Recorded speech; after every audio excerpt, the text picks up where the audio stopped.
Previamente al inicio de la mesa, el jefe de programa de Recursos Humanos de la Salud, el contador público Alberto Alejandro Lindou, del Ministerio de Salud de la provincia de San Luis, nos va a dirigir unas palabras.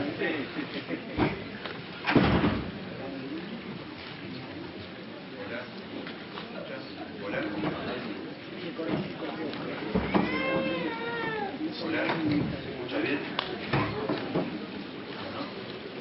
Bueno, buenas tardes a todos. Yo, como dijo el presentador, yo soy el contador Alberto Lindou, jefe del programa de Recursos Humanos del Ministerio de Salud. Y bueno, en primer término quiero agradecer a los organizadores por permitirme dirigirles unas pocas palabras. Y en segundo término, realmente felicitarlos a los organizadores. Realmente una convocatoria hermosa por lo que veo. Y tengo entendido que han venido prácticamente todas las provincias hermanas de nuestro país. Como verán, los que vinieron por primera vez, San Luis es una muy linda provincia. Yo soy fanático de San Luis, soy sanluiseño. Y de alguna manera espero que tengan una buena estadía acá en la provincia, que sean tratados como corresponden y que no nos olviden y en otra ocasión puedan regresar a nuestra provincia. Como ustedes verán, San Luis tiene autopistas, tiene tecnología, tiene inclusión digital, tiene un montón de cosas por las cuales es reconocida, sus eventos culturales, turísticos, pero es voluntad del gobierno y de nuestro gobernador que la provincia de San Luis sea reconocida por la salud. Así que estamos trabajando arduamente a los efectos de elaborar un plan estratégico, el cual se denomina Plan Maestro de Salud, por la cual justamente apunta con una visión estratégica a que la provincia realmente sea reconocida por una salud de excelencia. Un trabajo duro, un camino largo, pero en eso estamos. Y bueno, y como jefe de Recursos Humanos y aprovechando tanta gente linda, de alguna manera es vender la provincia en el buen sentido de la palabra. Sabemos de la dificultad de que los médicos, los profesionales cubran o vayan hacia el interior. Y bueno, la provincia de San Luis de alguna manera está convocando para cubrir el interior de la provincia y las ciudades importantes también. Así que bueno, nos ponemos a disposición a través del Ministerio para todos aquellos que tengan inquietudes y quieran. Sabemos que el desarraigo es difícil, pero la provincia en ese sentido acompaña. Y bueno, también comentarles que tenemos el plan de erradicación, de erradicar salud, justamente para, a veces el tema de la vivienda es complicado. Y por otro lado, como vocero de distintas provincias también, comentarles que el gobierno de la provincia está trabajando a los efectos de fortalecer los sistemas de residencia. Así que por disposición y le pedimos al gobernador a los efectos para que los nuevos médicos, los residentes puedan preocuparse solamente para formarse. Bueno, la provincia hoy está contando con una beca provincial que es, digamos, el triple de la nacional a partir de este año, y bueno, estamos trabajando para poder, para que ingresen la mayor cantidad de residentes a nuestra provincia, agregar nuevas especialidades, y también no es solamente la beca, sino estamos trabajando arduamente para que la formación sea realmente la adecuada y, por qué no, de excelencia. Entonces, bueno, estamos apostando al medio y largo plazo, así que bueno, todos aquellos que les guste la provincia y vean en la provincia una oportunidad o alguien que conozcan de sus provincias, los recibimos con los brazos abiertos. Y desde ya, bueno, muchas gracias por permitirme dar este mensaje, y que terminen bien la estadía y que este congreso siga siendo, por lo que veo, un éxito impresionante. Muchas gracias.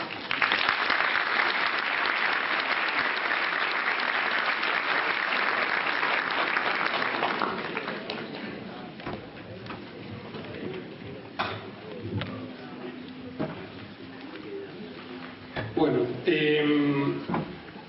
en esta mesa la discusión va a tornar en función del financiamiento del sistema y del derecho a la salud. En principio, la idea es poder hacer una exposición acerca de por qué elegimos este título, por qué a partir de la Federación Argentina de Medicina General decide en la discusión incorporar este título como una discusión central dentro del Congreso. Y junto con esto intentar dar algunas líneas de, podríamos decir, de posicionamiento acerca del término financiamiento, cuál es para nosotros el rol de los equipos de salud en función del mismo, y tratar de acercar algunas líneas de debate. En esta mesa nos va a acompañar Ernesto Báscolo, de la Universidad Nacional de Rosario, es integrante del Instituto de las Artes de Rosario, del CONICET, es director de la Maestría de Gestión en Sistemas y Servicios de Salud de la Universidad Nacional de Rosario, y es jefe de cátedra de Economía de la Salud de la Facultad de Ciencias Económicas de Rosario. También el doctor Mario Borini, médico generalista, sanitarista, es director del programa de salud rural de Salta, es metodólogo y fue fundador del Boletín de las Comunidades Aborígenes, fundador y director del Boletín de las Comunidades Aborígenes. Como les decía, la idea de empezar a pensar las cuestiones relacionadas al financiamiento tienen que ver con una discusión que se empezó a dar dentro de las asociaciones provinciales y también dentro de la federación en cuanto a qué relación nosotros podíamos encontrar o ver entre la inversión y el financiamiento de los sistemas de salud y cuál era el resultado que veíamos o que podía evaluarse de esa inversión. Sobre todo a partir de los grandes programas, las grandes, digamos,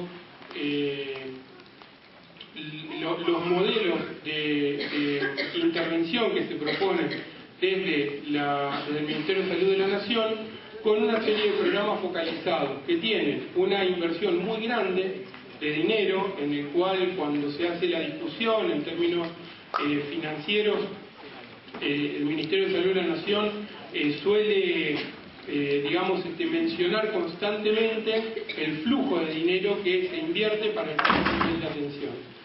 Y realmente, haciendo un análisis de esa inversión, ¿cuáles son los resultados reales que se producen en cuanto a la situación de salud de la gente? Y en este punto lo que vemos, o lo que queremos empezar a discutir, es esta visión de una separación de la inversión y de los resultados. La idea, en términos financieros o de financiamiento, no es verla o hacerla solamente en términos monetarios, sino en términos también de cuáles son los recursos. No me voy a, como se darán cuenta, no es mi área de especialidad la financiera, pero sí podemos definir que los recursos o el financiamiento de un sistema no es solamente el dinero, o no puede evaluarse solo desde el dinero que se invierte, sino que hay todo un juego de recursos puestos para un determinado objetivo. Y tampoco entender al financiamiento o al recurso solo como el gasto médico o el gasto en salud, el gasto que se genera de la atención médica. Hay un montón de componentes en discusión en términos de precisamente qué pasa con el producto del trabajo. Como les decía hoy, nosotros empezamos a discutir en algún momento cuáles eran los ejes de trabajo del Ministerio de Salud de la Nación, en el cual incluso con muchos movimientos dentro de la federación, acompañados por la federación, desde donde se discute la necesidad de ampliar los presupuestos, de mejorar el financiamiento, de que salud se financie con un tal o cual porcentaje. Y en realidad cuando uno hace el análisis duro o cuando uno hace la propuesta, lo que ves es que en realidad, en términos teóricos, toda la inversión que hoy hace el Ministerio de Salud de la Nación está puesta en el primer nivel de atención. Ustedes lo conocen, el Remediar Más Redes, el Plan Nacer, el SUMAR, y me faltó el de médicos comunitarios. Y el programa Médicos Comunitarios. En realidad, la discusión y el análisis para los equipos es estos programas, esta inversión, hasta qué punto realmente han logrado cambiar o transformar el nivel de vida de las poblaciones donde estos programas se están ejecutando. Y también poner en la discusión de quién es, podríamos decir no responsabilidad, pero quiénes son los actores que deberían estar discutiendo este proceso.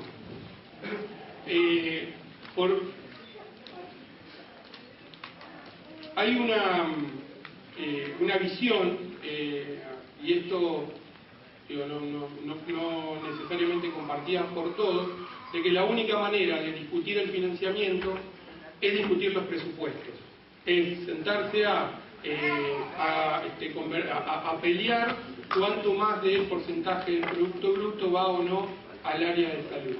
Sin embargo, nosotros vemos continuamente cómo se producen estos movimientos y estos cambios de flujo de recursos entre un área y un sector, y cómo esa determinación de los flujos no siempre está puesta en función ni de un presupuesto original ni de una macrovisión económica, sino de grupos o actores que se van convirtiendo en actores con cierto poder que generan este flujo. Esto también depende de qué nivel de presión y de interés tengan estos grupos, ¿no? En qué intereses se afectan para pedir tal o cual cosa, como el ejemplo de las compañeras que pelean para que se coma menos carne. En esto, obviamente, la industria farmacéutica, los recursos puestos en todo lo que tiene que ver con el proceso de medicalización, muchos de estos ejes fueron discutidos el día miércoles en cuanto a cuál es el rol que nos toca a nosotros para discutir esto. Y también, bueno, Jaime ayer en la mesa habló bastante del sistema biomédico, biomedicalizador. La industria farmacéutica, la industria de la ciencia, de la tecnología dura, que genera continuamente procesos que tienen una circulación de recursos, de un lado hacia el otro. Ahora, como equipo de salud, ¿cuáles son los roles que nos tocan a nosotros para discutir esto? ¿Es discutir el financiamiento algo que está alejado de la práctica que hacemos todos los días? ¿O es parte de los problemas que nosotros podemos empezar a discutir en cada uno de los lugares donde trabajamos? ¿Son cuestiones que están relacionadas exclusivamente a la macroeconomía y a lo estructural? ¿O hay cuestiones que nosotros podemos estar convirtiéndonos o digamos, reasumiendo el rol, no convirtiéndonos de actores y de sujetos con posibilidad de cambiar esto? Yo acá les traje un ejemplo que es algo que ha sido reciente, como por ejemplo la ley de fertilización asistida. La ley de fertilización asistida obviamente que reconoce un derecho, ¿sí? Reconoce un derecho, como tal ha sido la ley en algunas provincias de TGD, que está en discusión. Nosotros poníamos como ejemplo, y esto lo tiro a título de ejemplo como para ver digamos, a qué nos referimos cuando hablamos del rol de los equipos, en que en realidad creo que nosotros planteamos algo así de 200 prestadores en toda la Argentina de fertilización asistida. En algunos casos hablan de 30 prestadores en toda la Argentina, en la cual sí hay una población objeto, pero ¿cómo? Una situación en la cual 20, 30, 100 prestadores logran empezar a discutir y a convertirse en un actor que generan el nivel de presión para que esto se convierta en una ley que va a generar cambios de financiamiento, que va a generar movimientos en los recursos, de los cuales, y a título de pregunta, equipos de salud trabajando en el primer nivel de atención, 20, 30.000 equipos en la Argentina, profesionales, trabajando con comunidades, con necesidades, ¿en qué actor y en qué nivel de presión nos convertimos como para poder tener, o de cuáles problemas de los cuales vive la gente a diario, hoy son leyes que tienen el peso que tiene en la redistribución de recursos, como es la de fertilización asistida? Tratando de revisar algunas, en realidad yo particularmente no encontré ninguna ley que tenga o que se haya construido desde este espacio. Bueno, esto es un poco la idea de se me quedó cruzado, pero en realidad, nosotros podemos empezar a discutir el financiamiento también como parte de la práctica médica que ejercemos, de la práctica asistencial, de la práctica preventiva, desde el lugar en que cada uno nos toca como equipo de salud, porque en estos términos y pensado en los términos que lo planteamos desde la federación, somos actores que debemos empezar a tomar el rol de discutirlo. En términos de equipo, qué práctica, qué servicios son los que nosotros buscamos, ¿sí? Tal vez no se lea, dice cálmese, solo es un examen de próstata. Y sobre todo en el término de qué práctica ejercemos también para resolver qué problemas. ¿Cuáles son los problemas en los cuales nosotros nos enfrentamos con la población con la que trabajamos? ¿Y cuáles son estos problemas que discutimos que vamos a resolver? ¿Son los problemas que tiene el propio sistema? ¿Son los problemas de recursos, del lucro?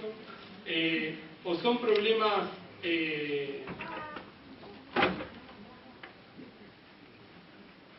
ver si llego a una? ¿O son problemas del propio sistema o son problemas de la gente? ¿Sí?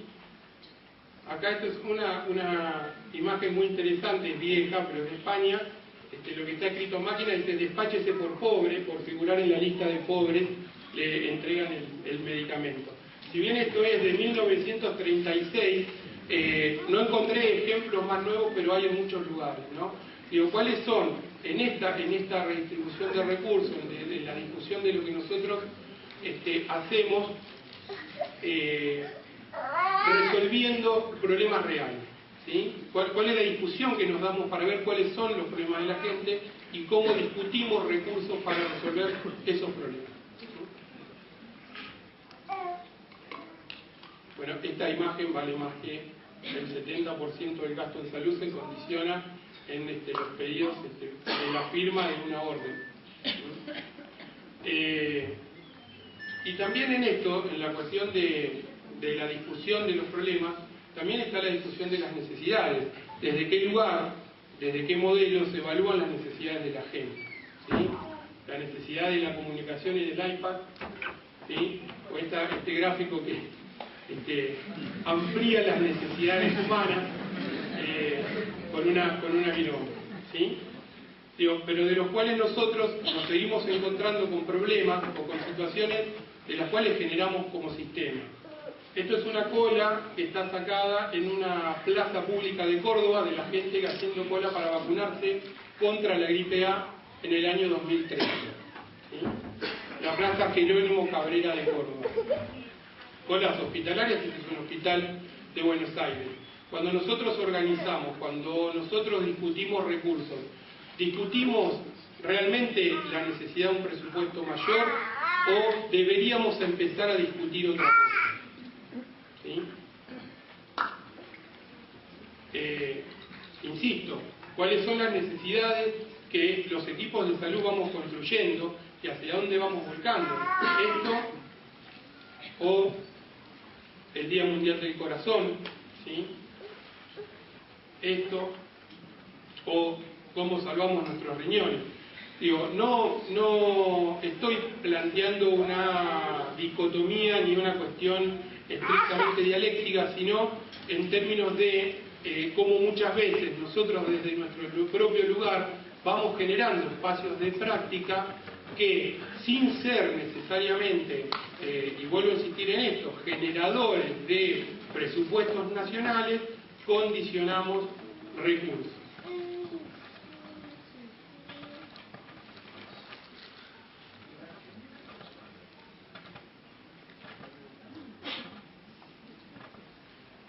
Estas fotos del Uruguay, no se asusten, no es para que se angustien. Las otras sí son todas de la Argentina.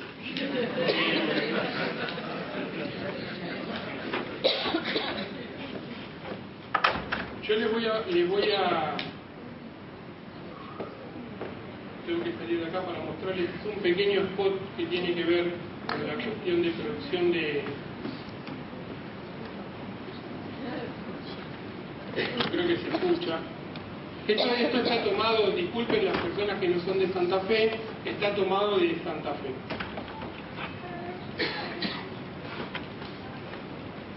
Pará.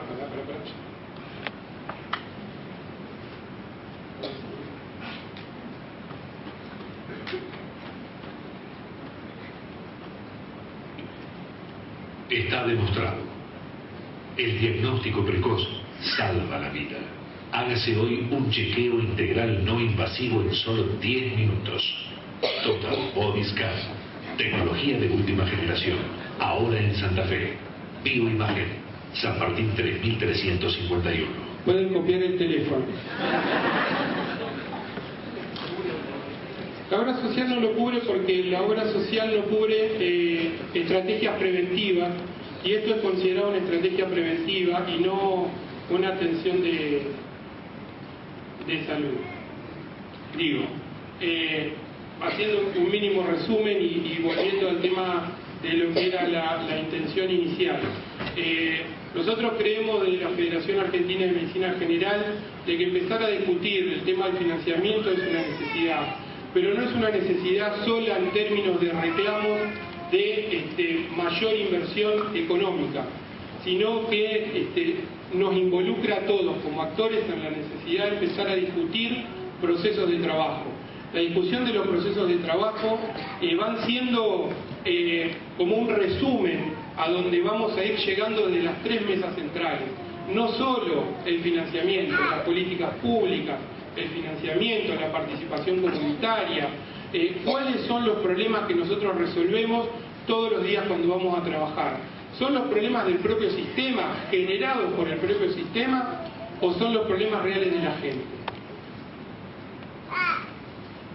Y en esto, bueno, ¿cuál es la relación que se establece, la importancia de la relación que se establece entre las personas en el momento de la práctica? Nosotros, en cada una de estas acciones, en cada uno de estos momentos en los cuales generamos nuestra práctica con otro, también somos parte de la construcción del financiamiento del sistema y del gasto en salud en esos términos.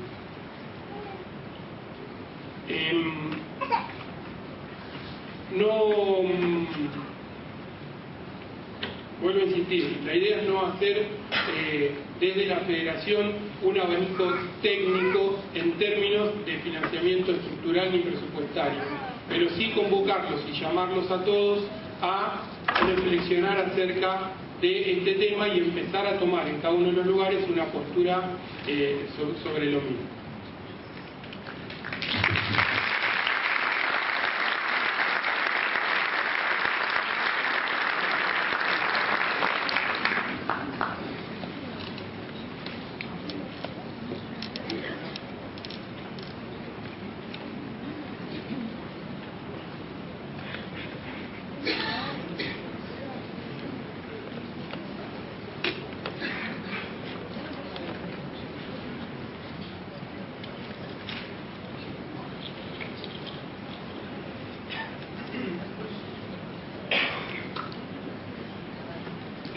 Buenos días, mi nombre es Ernesto Vasco, lo que nos ya me presentaron.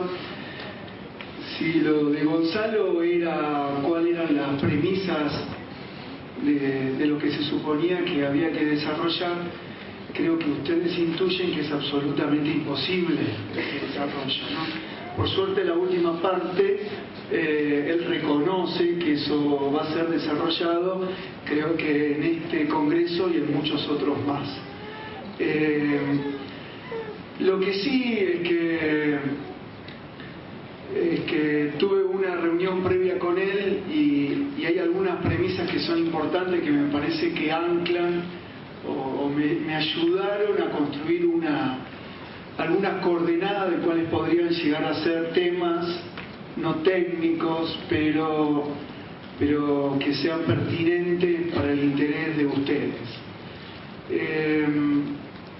Antes de avanzar, no quiero dejar de agradecer a toda la Federación y expresarle mi gran sorpresa, asombro de lo que es no solamente la convocatoria, sino la producción y toda la comunidad que realmente me llena de alegría poder participar con ustedes. Y agradecerle también al presidente Rafael, a Gonzalo, a Juan, a Darío la invitación, ¿no? Bueno, tal como me presentaron, yo vengo de la economía de la salud, para decirlo de alguna forma, y la idea de la presentación está vinculada con tratar de reconocer algunos desafíos del modelo de financiamiento en salud en Argentina. En función de lo que comentamos con Mario, él también va a presentar al final de su presentación algunos números, pero también son pocos, ¿no? Y son descriptivos y al final, así que la idea es no apabullar en ese sentido, sino en provocar una discusión sobre cuáles son las ideas más importantes. Pero lo que quería rescatar es que de alguna forma lo que cambió mi presentación después de alguna conversación, algún café previo que habíamos tenido con Gonzalo, había sido, por lo menos lo que me provocó a mí, era la necesidad de analizar la economía política del financiamiento, ¿no? No hacer simplemente una cuestión más bien descriptiva de lo que pasa con el sistema de salud en Argentina y los desafíos de su modelo de financiamiento, sino tratar de analizar cómo, la pregunta es cómo, los actores, en donde ustedes son uno de ellos y muy importante y con un protagonismo creciente, pueden participar en la discusión del modelo de financiamiento en Argentina, ¿no? Es por eso que divido la presentación en tres partes. La primera tiene que ver con una palabra, algunas frases mágicas que son generalmente repetidas como eslogan, que tienen que ver con la cobertura universal en salud, en clave de política social. La idea es pensar qué es eso, ¿no?, de una cobertura universal, y teniendo en cuenta fundamentalmente cuáles son las estructuras de los modelos de financiamiento. Y en segundo lugar, tratar de hacer una discusión de la economía de política responsable de la producción de ese modelo de financiamiento. Y algunas reflexiones finales. Creo que tengo 20 minutos, 20 tranquilo. Así que bueno, la idea es hacer una presentación en estos 20 minutos y si quedan dudas, si hay un momento de preguntas, creo que es la mejor oportunidad después para desarrollar más en función de las necesidades de ustedes. Este gráfico es un gráfico que tiene que ver con con dos publicaciones recientes de la Organización Mundial de la Salud. Uno del 2010, que tiene que ver con los modelos de financiamiento y los desafíos de cobertura universal, y otro del 2013, que salió muy recientemente, que hace referencia a los desafíos del modelo de financiamiento y el rol de la investigación. Son dos trabajos largos, el segundo, los dos hacen una mención muy clara sobre este gráfico, que se lo voy a contar así muy rápidamente, porque me parece que sirve, para la redundancia, gráficamente, de ponerse a discutir sobre lo que es cobertura universal, ¿no? Es un concepto bastante sencillo, pero me gustaría hacer mención a estos documentos oficiales. Como ustedes verán, hay tres dimensiones. No sé si apuntar para allá.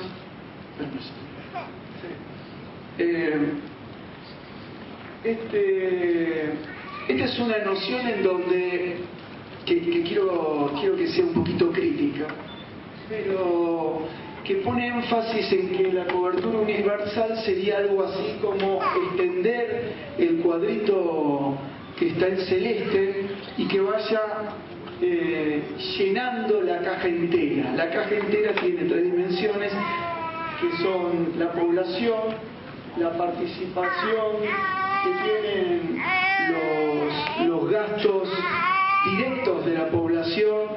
sobre el gasto total en salud, y por otro lado el paquete de servicios, es decir, la cantidad de servicios que está cubierto. En otras palabras, ¿puedo levantarme?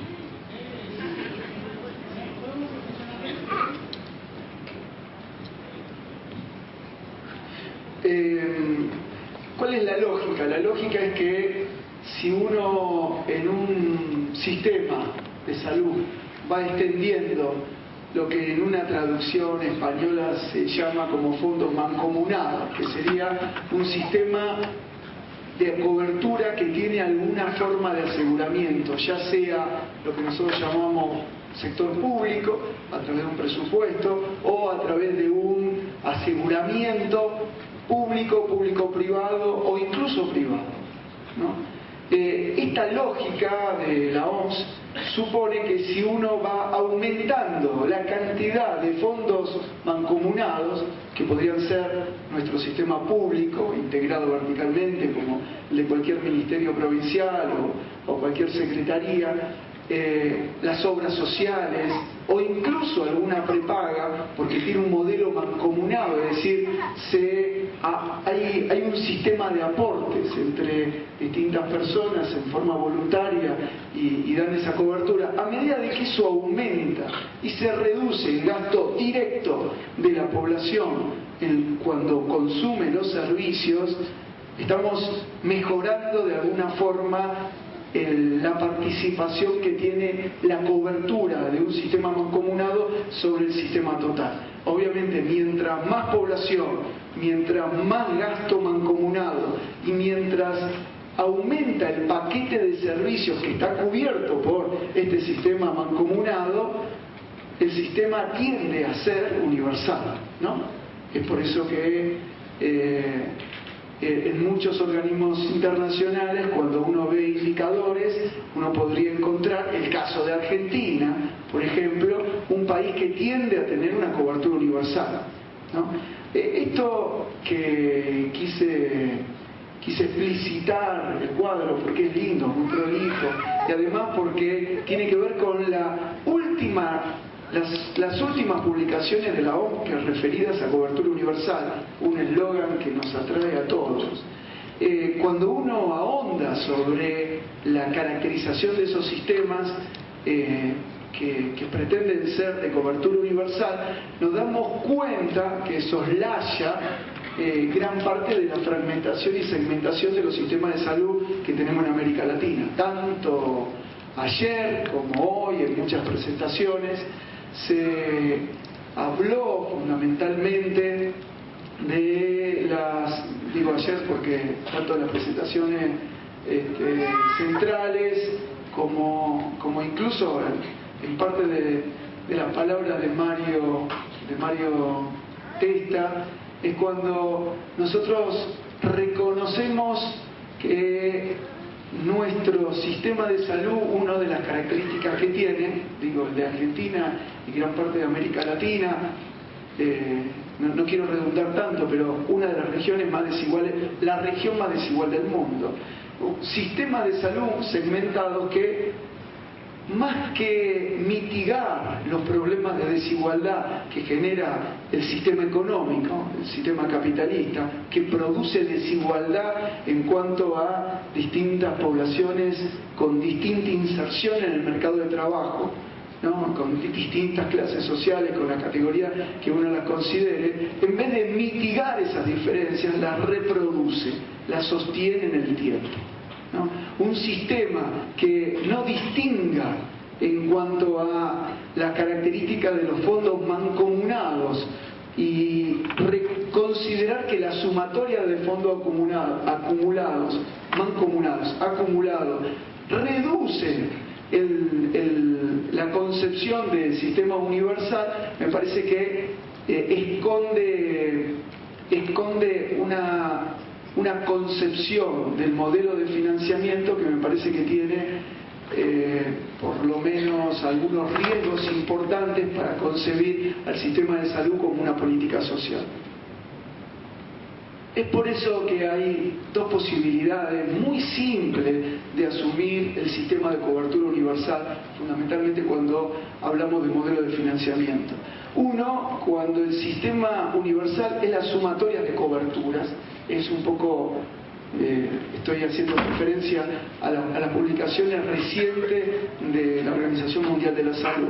Quiere decir que un país muy desigual, en donde cada uno de las poblaciones tiene distintos sistemas de cobertura en función de su capacidad económica, puede llegar a ser un sistema universal.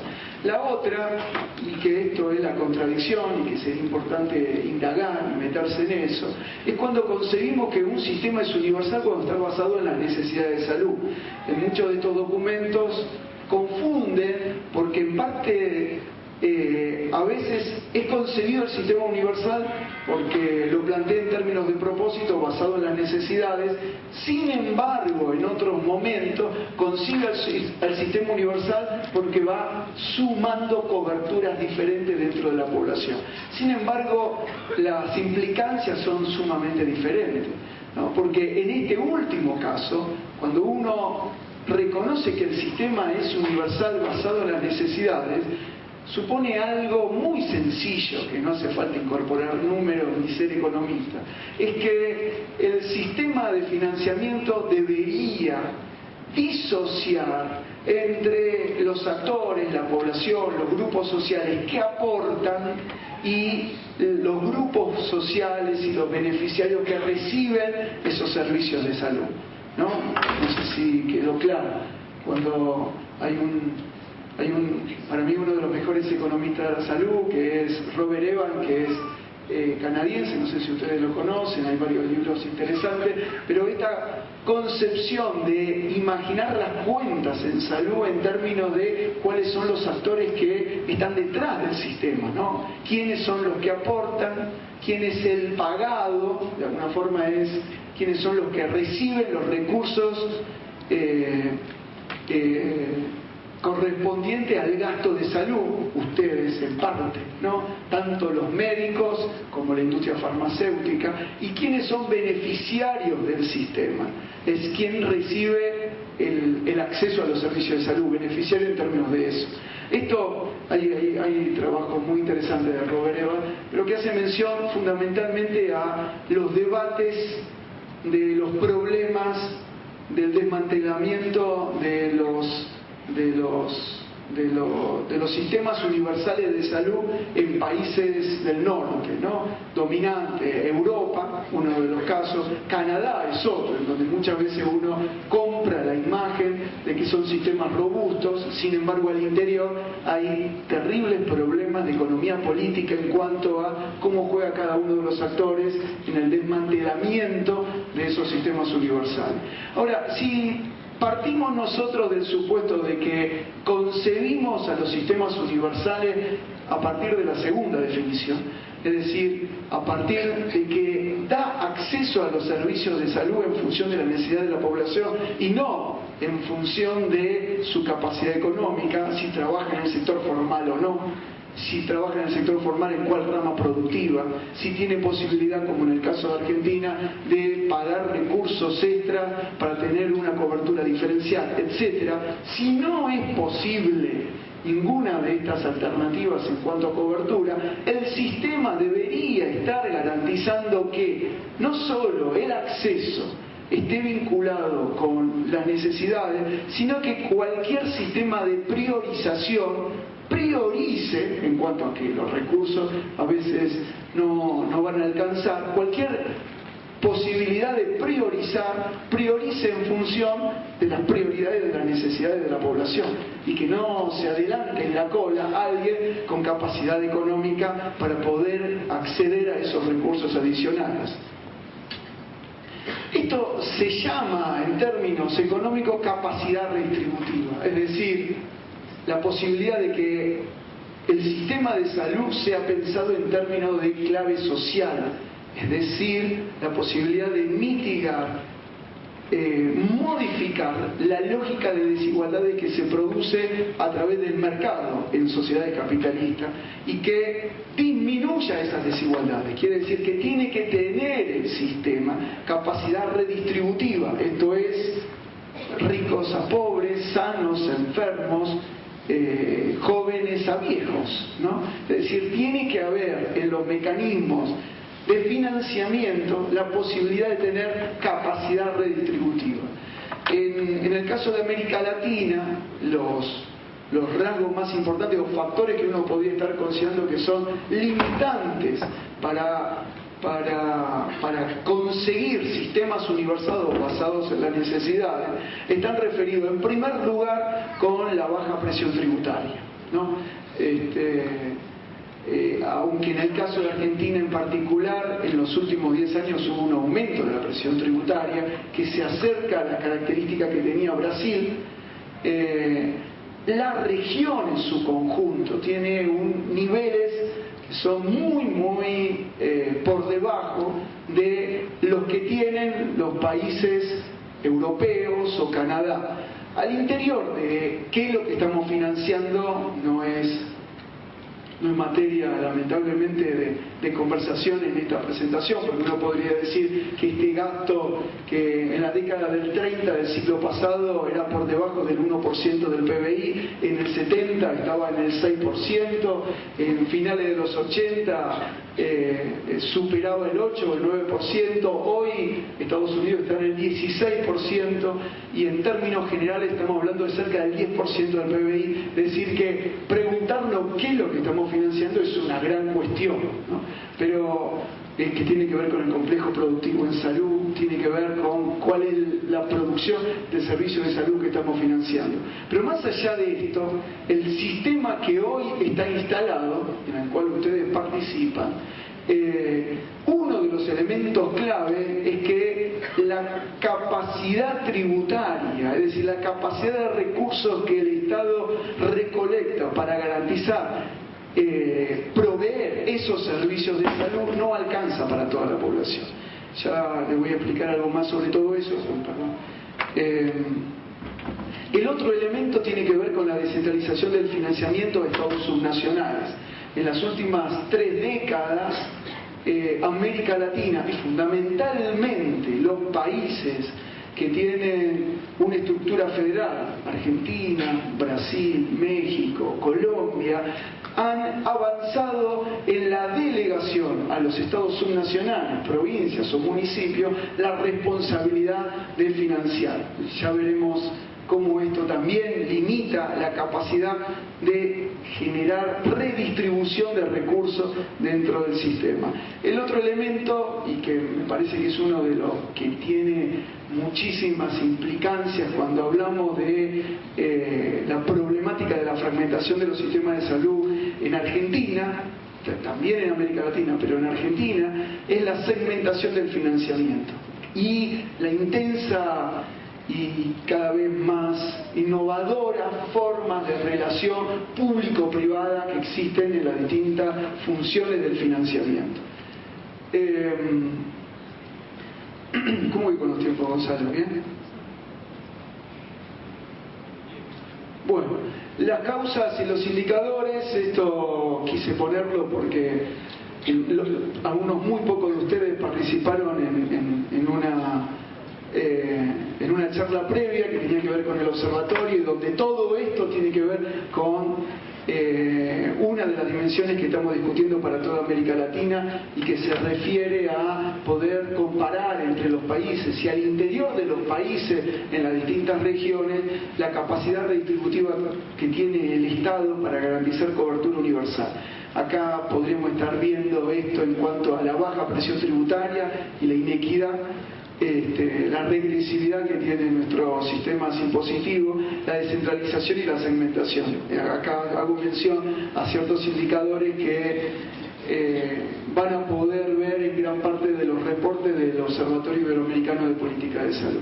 En cuanto al gasto en salud, yo nada más acá voy a hacer mención como las distintas regiones tienen no solamente un diferente ingreso per cápita, diferente participación del gasto nacional en salud como porcentaje del PBI, en donde Mi intención no es solamente analizar estos números absolutos, sino la creciente participación que tiene el financiamiento privado y la participación privada en la estructura del financiamiento total.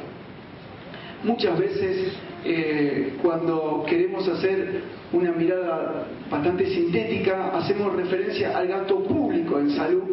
Quiero decir que en este caso, por las fuentes, no está ajustado las dificultades que tiene gran parte de estos estados a garantizar un financiamiento, considerando condiciones de acceso muy diferencial en las distintas regiones de países, como es en el caso de Argentina, en donde pensar que un promedio del gasto público en salud sobre el PBI, asumiendo que tienen capacidad redistributiva, porque estamos hablando del gasto público, también tiene limitaciones importantes en términos del indicador. Bueno, acá no me voy a extender, pero tiene que ver con las desigualdades de las distintas regiones y la presión tributaria. Está sumamente relacionado esta baja capacidad redistributiva que tenemos en América Latina y su dificultad para mitigar los problemas de desigualdad. Acá seguramente no van a llegar a verlo, pero tiene que ver con comparar las relaciones de desigualdad de distintas regiones entre las regiones más pobres y más ricas de muchos países del norte y las regiones más ricas y más pobres de países de América Latina. Estamos hablando de que mientras que Argentina, la relación entre las provincias ricas y pobres es de 8, quiere decir que las provincias más pobres del NEA y el NOA son 8 veces menos ricas, digamos, más pobres que la región central de Ciudad de Buenos Aires y la zona pampeana. Esto tiene, mientras que en el caso de Europa las relaciones están entre 1 y 2, ¿no? Esto no implica que haya igualdad inevitable en cuanto a estructura regional. La diferencia entre los países descentralizados en el modelo de financiamiento y federales, como es en el caso de Argentina, en donde el 70% de los recursos públicos depende del financiamiento que aportan en sus presupuestos las provincias, un 15% los que aportan los municipios y solo un 15% los programas nacionales que mencionaba Gonzalo. Quiere decir que mucho depende de la capacidad fiscal que tiene cada una de las provincias, lo cual lleva a un hallazgo obvio, que las provincias ricas gastan mucho más y generan mucho mejor condiciones de acceso que las provincias pobres, y que la capacidad de modificar, estamos hablando al interior de solamente el sistema público, la posibilidad de que desde el Ministerio de Salud de la Nación se reviertan estas diferencias son mínimas. Bueno, acá es la recaudación tributaria de gobiernos subnacionales en la comparación con los distintos países. Acá tenemos información un poco más específica sobre la participación de los municipios, que en el caso de Argentina, entre la década de los 80 y los 90 hubo un salto importante con aumento del financiamiento. Acá no se ve, pero la provincia emblemática en cuanto a desigualdad de los municipios es la provincia de Buenos Aires, que es la que tiene mayor descentralización, incluso fundamentalmente del primer nivel de atención. Es por lo tanto que cuando uno compara partidos, ¿no?, que son la organización territorial en la provincia de Buenos Aires, ricos y pobres, estamos hablando de una relación casi de 15 veces en cuanto a Producto Bruto y capacidad fiscal para autofinanciar un primer nivel. Bueno, esto es una descentralización del gasto público, cuáles son las regiones más o menos descentralizadas en América Latina.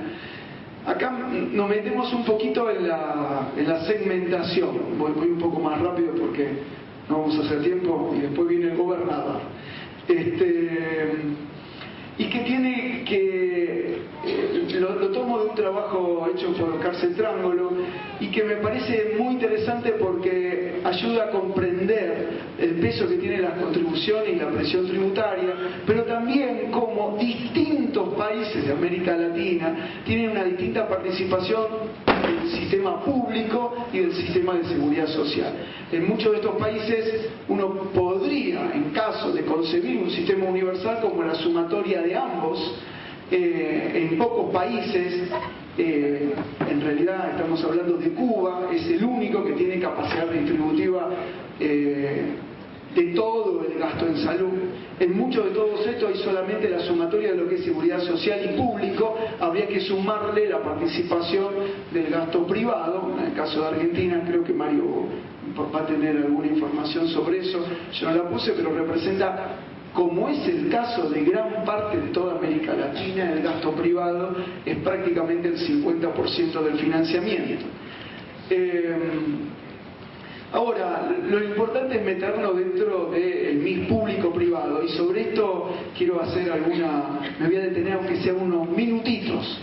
Y cuando se analiza el modelo de financiamiento, es importante reconocer distintas funciones dentro del modelo de financiamiento. Esto es la recolección de recursos, esto es cuando se concentran los recursos en alguna agencia, ya sea en un presupuesto o en otra organización de aseguramiento como el de la Seguridad Social. ¿Quién cumple la función de compra del servicio? Es decir, ¿quién tiene la decisión de transferir los recursos hacia proveedores?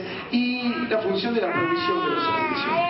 Tanto en Europa, que es donde más se está por lo menos publicando en cuanto a las innovaciones en la relación público-privada, pero en forma inmensa, también sin publicación en América Latina, existe una creciente participación del financiamiento privado, limitando capacidad redistributiva que tiene el modelo de financiamiento en casi todas las funciones.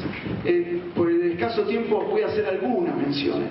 En el caso de recolección de recursos, bueno, un interesante caso, para decirlo de alguna forma, es Brasil. Todos ustedes saben que tiene el sistema único de salud, que no es único.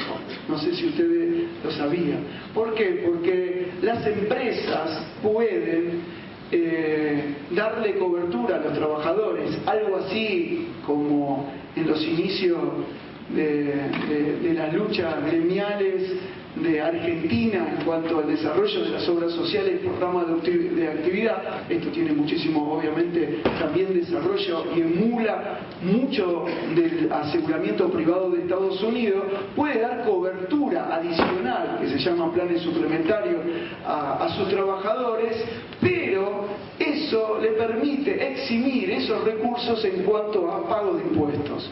¿Esto qué significa?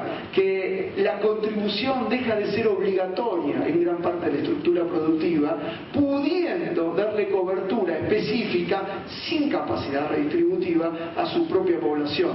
El 100% de todas las transnacionales de Brasil tienen un gran peso en cuanto a dar planes suplementarios a su población sin, sin tener que pagar impuestos por todos estos recursos. Es decir, que si no existiera esa posibilidad, esos recursos públicos y posiblemente destinados al Sistema Único de Salud.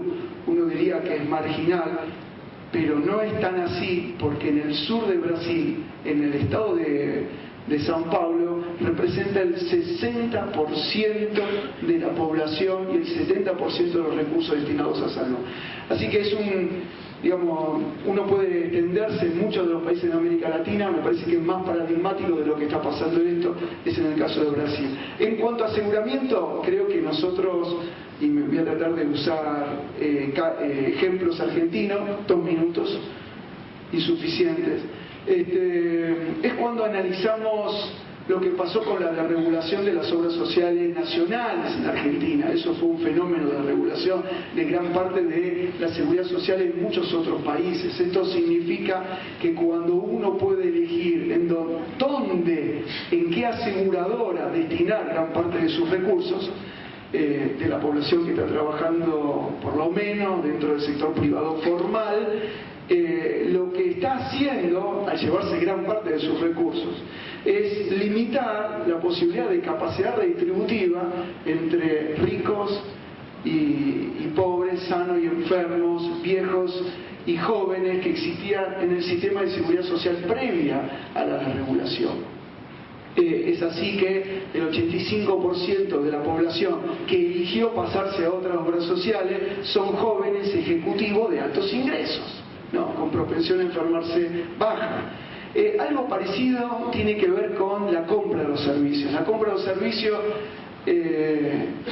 es una característica muy interesante, nueva, en donde quién es el que paga, quién define precios y quién define los productos cuando asigna sus recursos hacia los proveedores.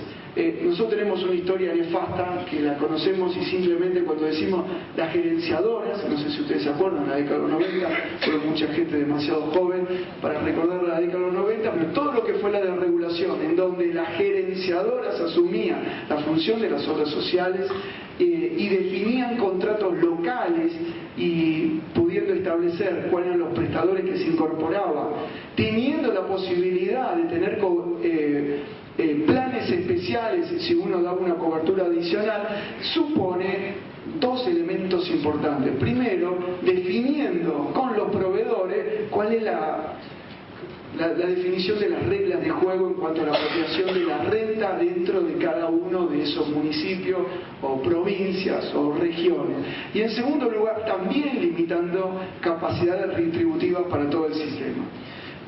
Sinceramente no tengo tiempo. Esto es un poquito quería hacer mención de las distintas manifestaciones en cómo la incorporación de lo privado en los modelos de financiamiento reduce capacidad redistributiva dentro del sistema. Un minuto.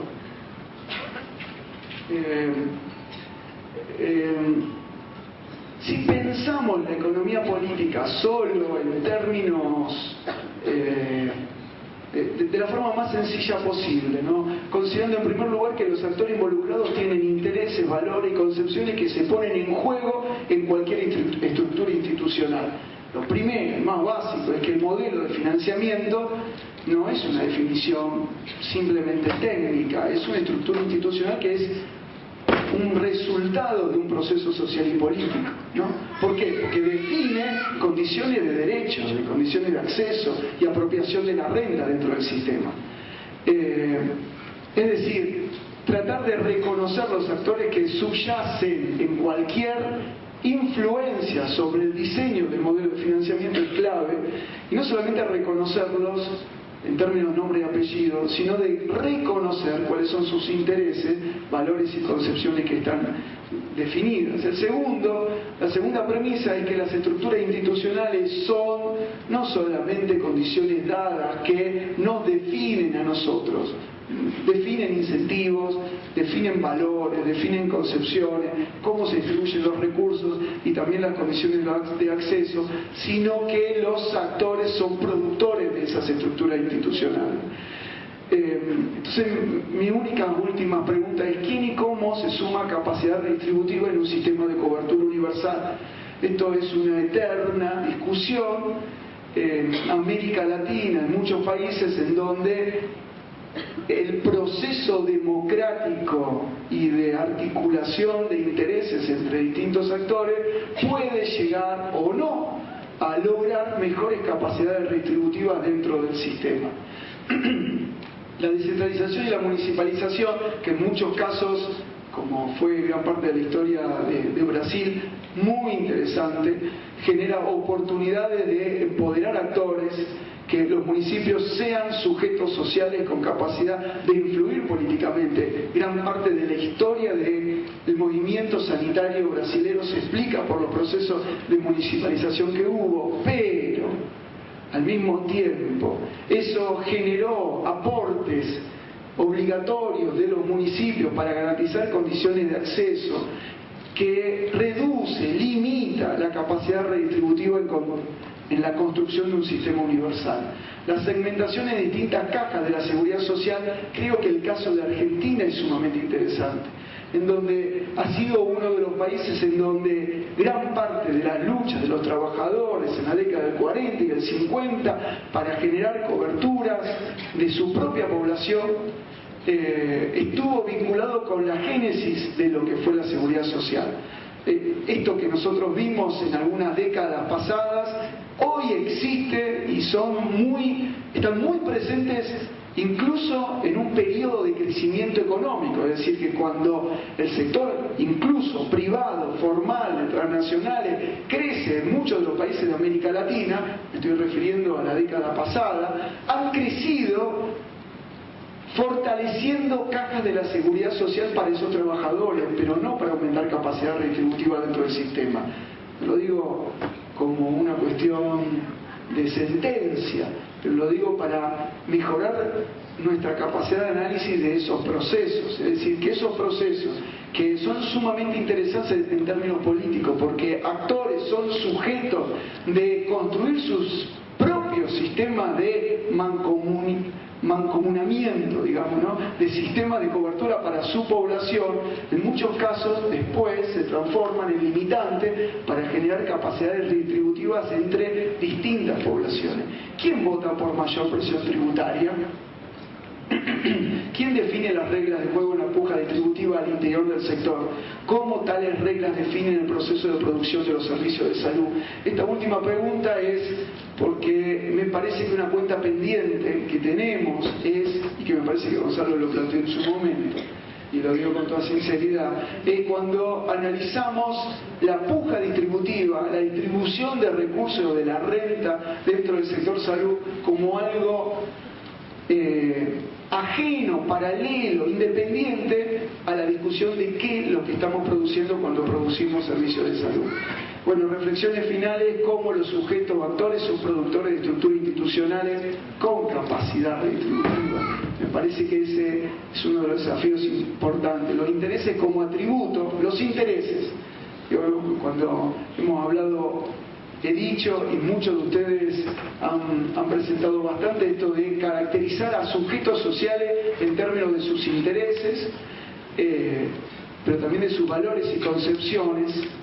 Cuando hablamos de intereses, es una categoría bastante limitante si queremos pensar la construcción de un proceso político que garantice capacidad redistributiva, ya que cuando pensamos a los actores solamente en términos del interés que tienen como grupo para garantizar su cobertura, las limitaciones son muy cercanas para garantizar un colectivo que genere capacidad redistributiva para toda la población. Es decir, son los valores y concepciones de los sujetos sociales los atributos que permiten pensar a los actores en sujetos de ese proceso político. Gracias.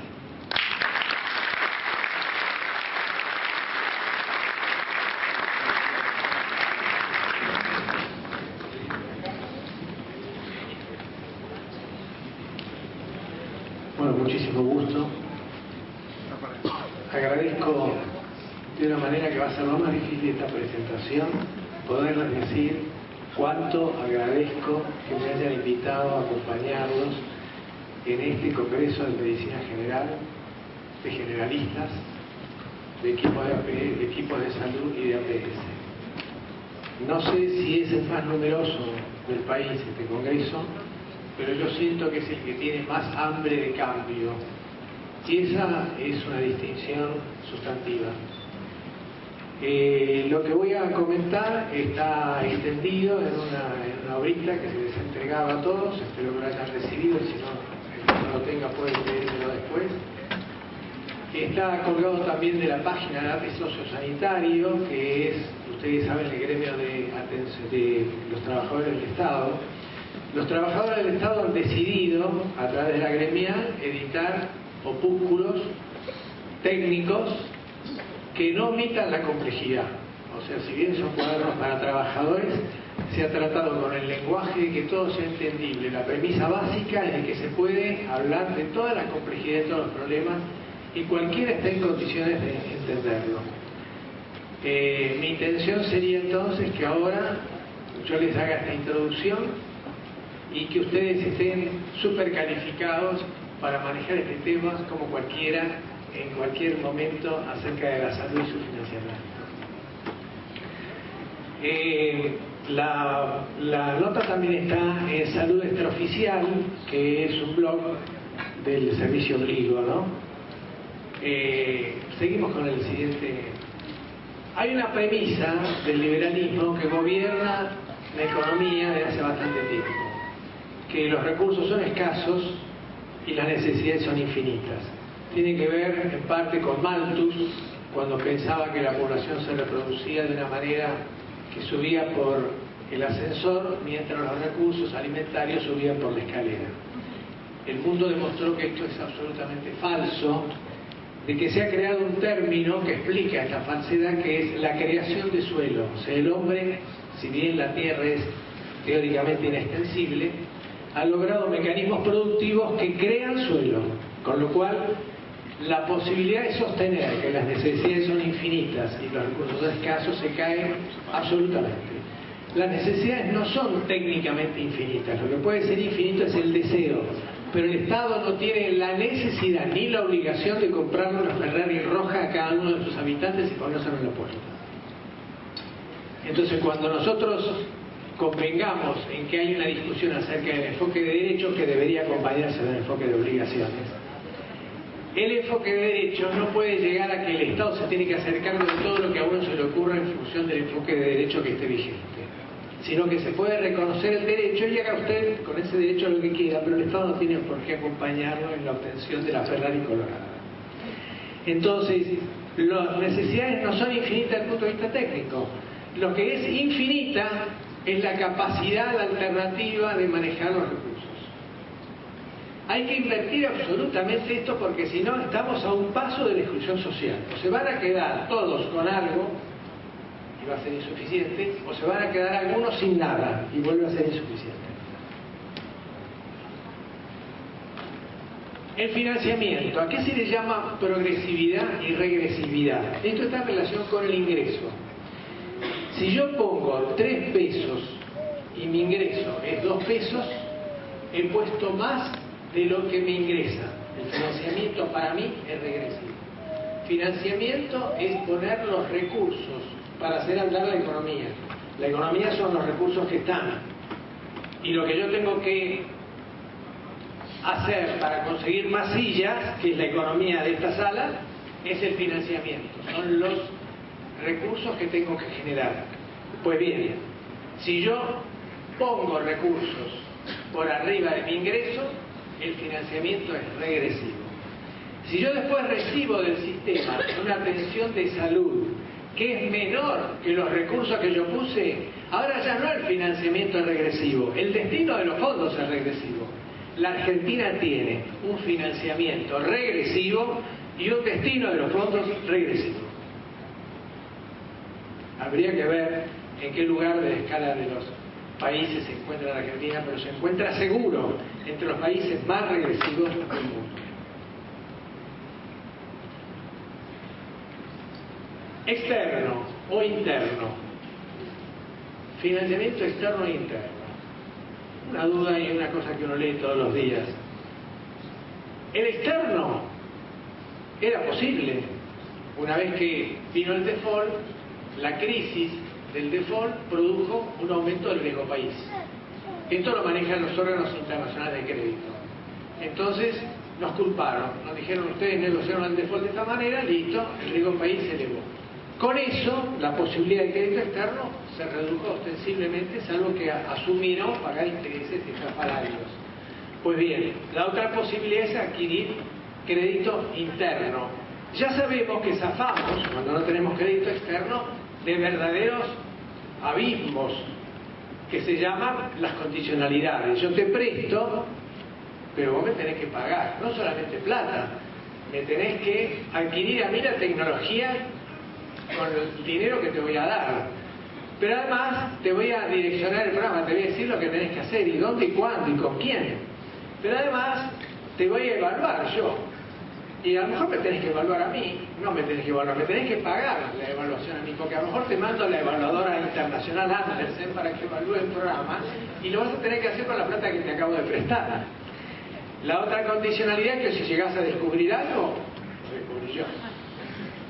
O sea, las condicionalidades famosas, que son palabras con un eufemismo para ocultar el afano, ¿no es cierto? Nosotros tenemos que salir de este eufemismo de las cláusulas atadas, de las condiciones del afano, ¿no? Ahora, ¿nosotros tenemos crédito externo? Sí, lo tenemos en algunos casos. Y con una sustantividad muy importante, porque representan gran porcentaje, superior al 50% de esos planes. El Plan Nacer es un ejemplo de la reforma sectorial, justamente la reforma sectorial del Estado, bajo las condicionalidades de los prestamistas, ¿no? En este momento, a pesar de que no accedemos al crédito externo como otros países con un interés más bajo, porque hemos tenido ese default, nosotros seguimos en salud financiando algunos programas, por ejemplo estos, sustantivamente con crédito externo. Y el fortalecimiento del sector público, es curioso, ¿no? Bien, entonces, ¿cómo es el financiamiento nuestro? Es financiamiento fundamentalmente interno. ¿Quiénes nos financian? El ANSES y el PAMI. El ANSES no puede pagar el 82% de los jubilados, aunque se lo merezca, aunque todos los senadores y diputados estén de acuerdo, porque en ese momento se acaba el crédito interno, y sin el crédito interno, como no contamos con el externo, no podemos funcionar. En este momento el país debe una suma que puede ser 200.000 millones de dólares, que más o menos se maneja. De los 200.000 millones de dólares, 140 se le deben a los organismos del Estado, que son organismos públicos de la seguridad social o de la política social. Y uno de ellos es el PAMI. Con el PAMI es una verdadera vergüenza, porque PAMI tenía un presupuesto declarado y buscado en ese libraco de presupuesto de difícil lectura, de 500 páginas para salud no más, que hay que meterse ahí y bucear ahí, de 10.000 millones de pesos. Pero resulta que alguien sospechó que no podía ser. Entonces fue a la Corte y le presentó, en función de la obligación de información pública, que hay una ley de obligación de información pública, le dijo que el PAMI diga el presupuesto verdadero que tiene. Y lo tuvo acosado a la Corte, al PAMI, hasta diciembre del año pasado. El Instituto de Jubilados en diciembre del año pasado tuvo que aceptar la demanda de la Corte, la obligación, y decir, bueno, no son 10.000, son 25.000 millones de pesos. Ahora, 25.000 millones de pesos es 10 veces más de los 2.500 millones de pesos que PAMI tenía en el año 2004. Quiere decir que PAMI multiplicó por 10, en 10 años, su presupuesto, sin que haya aumentado 10 veces el gasto en mano de obra, que es el recurso intensivo que tiene el sector salud. Ni que haya aumentado de ninguna manera 10 veces el número de sus afiliados. Ni que haya aumentado 10 veces el costo de la tecnología. Quiere decir que la política social que se financia a través de organismos públicos, ANSES y PAMI, están curiosamente sosteniendo la política económica. Uno diría, qué suerte, porque no tenemos crédito externo, tenemos crédito interno. Nuestra soberanía nos permite manejar el crédito interno mejor que el crédito externo. Es una discusión. Algunos creen que está bien. Yo los propongo a ustedes. Otros creen que no. La política social se creó para salvar los baches de la economía, no para subsidiar la economía. En este momento estamos en esa. Pero es cierto que hay una discusión acerca de este tema. Muy bien. Si uno cree que se puede esquematizar muy rápidamente cómo es esta contribución social en las distintas geografías al financiamiento, o sea, a la obtención de los recursos que nos permiten desarrollar la economía de la salud, ahí tenemos los distintos sistemas y el único universal que ustedes ven es el público. A través de los impuestos del crédito externo y del crédito interno. La seguridad social con los trabajadores a través de los aportes de los trabajadores y también de los aportes de los trabajadores a través de las contribuciones empresariales, porque las contribuciones empresariales no son de los empresarios, son los salarios diferidos de los trabajadores, que fue un acuerdo que hubo con los sindicatos para que en vez de aumento de sueldo se hiciera un aporte a la seguridad social a través de la entrega de fondos de las empresas, con lo cual en la entrega de fondos de las empresas es un salario diferido. El privado, que es a través de adherentes, con sus cuotas, y después estaría un privado que se hace de bolsillo, que son coberturas vacías, porque en realidad ahí es Cuando no me cubre la seguridad social, tengo que sacar plata para comprarme algo. Entonces, ese es el pago del bolsillo. Pero a mí no me agrega ninguna cobertura. La cobertura en realidad me está faltando, porque es la que yo tenía y no me la están dando. Así que son coberturas vacías de hechos. O son las coberturas de aquellos que, teniendo un enorme dineral, deciden en cada momento dónde poner los pesos para solucionar sus problemas, y son coberturas privadas a las cuales acceden los ricos en función del derecho que les concede el libre manejo de sus recursos en una organización liberal capitalista. Todos estos recursos están incursos en otro juego que se llama transferencias regionales. ¿En qué consiste? En que las provincias que están primarizadas, yerba mate, primarizadas quiere decir que viven de industrias recolectoras, salen a la calle y dicen que puedo recoger hoy, sacar de la planta algo. Eso es industria primarizada. No hay ahí manufactura, no hay ahí industrialización. Esas provincias que viven del tomate, del ají, de la yerba mate, del café, cuando tienen un excedente, no lo ponen en la provincia, son provincias pobres, lo mandan a las provincias ricas, hacen negocios con esos capitales excedentes en las provincias ricas. Quiere decir que hay transferencias regionales que alimentan el desarrollo y producen un círculo vicioso. Las provincias ricas son cada vez más ricas y las provincias pobres son cada vez más pobres. Y las provincias industrializadas son las 5 conocidas famosas: la Capital Federal, Mendoza, Santa Fe, Córdoba y Buenos Aires. Seguimos. Bueno, ahora uno dice, si yo necesito financiar para comprar esta silla, el financiamiento tiene que permitirme llegar al costo de esta silla. Sin embargo, en la Argentina el financiamiento quedó por abajo del gasto. Uno dice, pero ¿cómo puede ser esto? Si a mí me ingresa a mi casa menos plata de la que yo gasto, no puedo sostener esto. Se vuelve insostenible. Sin embargo, ocurrió. Podemos ver las curvas que siguen.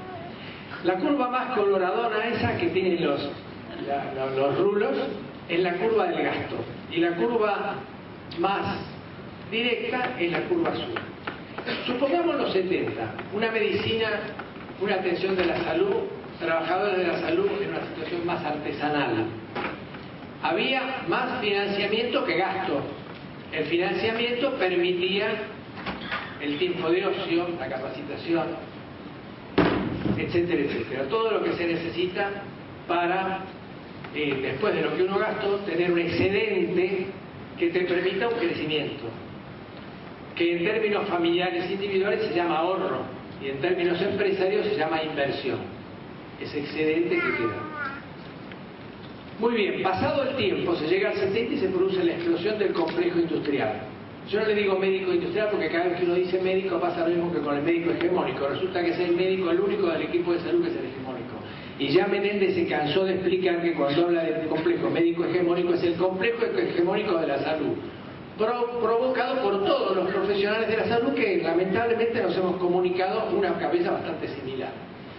Entonces yo prefiero llamarle complejo industrial de la salud y no complejo médico industrial como figura en todos los textos. Cuando se produce esta explosión, lejos de gobernar el potro desde el Estado, desde las obras sociales, desde los privados, lejos de gobernar el potro, se lo alimenta y se gasta en tecnología. Tanto es así que todos los estudios de tecnología de la época dicen que el 99% de las tomografías son normales, etcétera, etcétera. O sea, se hacían estudios sobre estudios. Esto pasó también con la cirugía una vez que se innovó con el bypass, ¿no es cierto?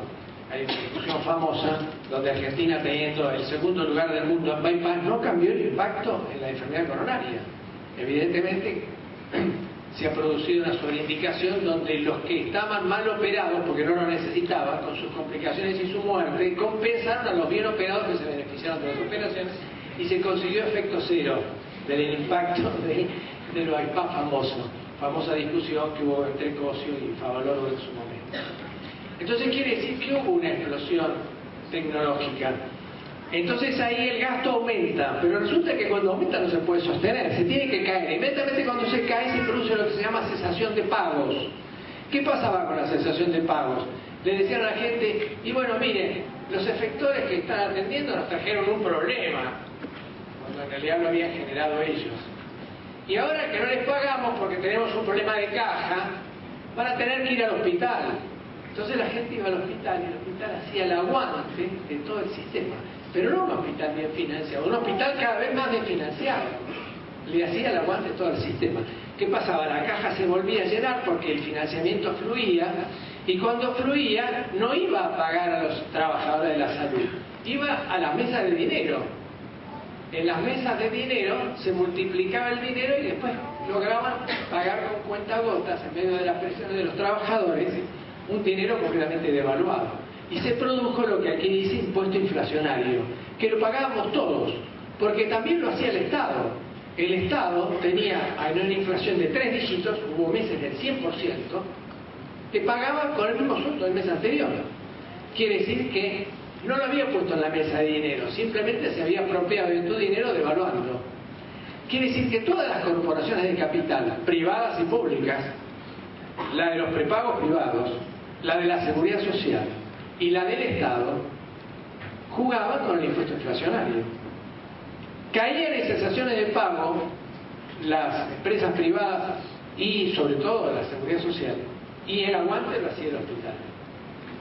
Ahora, luego de todo este lío, empezaron los bancos a ver que no les iba bien con sus negocios, porque empezaron a aparecer el mercado accionario, que creció muchísimo, las obligaciones negociables de las empresas. Quiere decir que el negocio de ellos, que era recibir plata y devolverla con muy pocos intereses, o darte plata y sacarte muchos intereses, se empieza a caer. Empiezan a pensar, esto no tiene un futuro como el que tenía. Se nos está declinando nuestro negocio tradicional. A los seguros les pasa lo mismo, porque ellos vivían del seguro automotriz, pero resulta que al automóvil acceden las clases bajas y aumenta la siniestralidad. No se les puede cobrar las cuotas que se cobraban antes, y entonces empiezan a decir que tenés que vender la sucursal mía en el pueblito chiquito Tilcara, que puse una empresa de seguros, porque no tengo la posibilidad de recaudar con el seguro automotor lo que antes recaudaba. Entonces empiezan a pensar ellos, ya se acabó los negocios tradicionales, prestar y tomar plata de depósito para los bancos y asegurar los autos para las aseguradoras. Dijeron, oíme, ¿por qué no nos fijamos en el excedente que hay en la salud? Y nos quedamos un poco con esto. Y se metieron en la salud. Ahí no. Los bancos y los seguros dicen, nos tenemos que meter en la salud. ¿Quién nos apaña? El Banco Mundial. El Banco Mundial, que dice, la salud tiene que asegurarse, no tiene que universalizarse con sistemas universales conducidos por el Estado. Tiene que asegurarse. Tiene que haber pagos de bolsillo. Tienen que crearse mercados de capital privados en la salud, lo dice el mismo Estado. Entonces, cuando van promediando los 90, se produce un agravamiento de esta situación. Se produce una reducción de los aportes patronales, mientras el IVA llega al 21%, que les digo, en América Latina es el IVA más alto que hay. El que le sigue es 15, después hay el 8. Nosotros estamos al 21. Quiere decir que estamos pagando la salud con el IVA y con el aporte previsional. Suman el 53% del presupuesto de la nación, se logra con imposición regresiva sobre el trabajo y sobre el consumo. Sobre el trabajo y sobre el consumo. Más de la mitad, 53%. Pero al mismo tiempo reduce el aporte patronal. Ese aporte patronal que se reduce son $5.000 millones por año. Se reduce. Entonces cae un poco, como se ve ahí, cae un poco el financiamiento, pero lo que cae muchísimo es el gasto. Y cayó para siempre, o sea, cayó por un largo tiempo. ¿A costa de qué? A costa de los trabajadores. A costa de los trabajadores. Cuando nosotros decimos, ¿qué nos está pasando en la salud? Que nos están usando de esta manera. Y empieza entonces este fenómeno de apropiación por los bancos y los seguros. ¿Seguimos? ¿Cómo reducen el gasto? Y bueno, el Estado lo reduce descentralizándose en recursos. Eso ya lo vimos. En algunas provincias, en algunos lugares, se produce un fenómeno muy particular. Se produce una intermediación.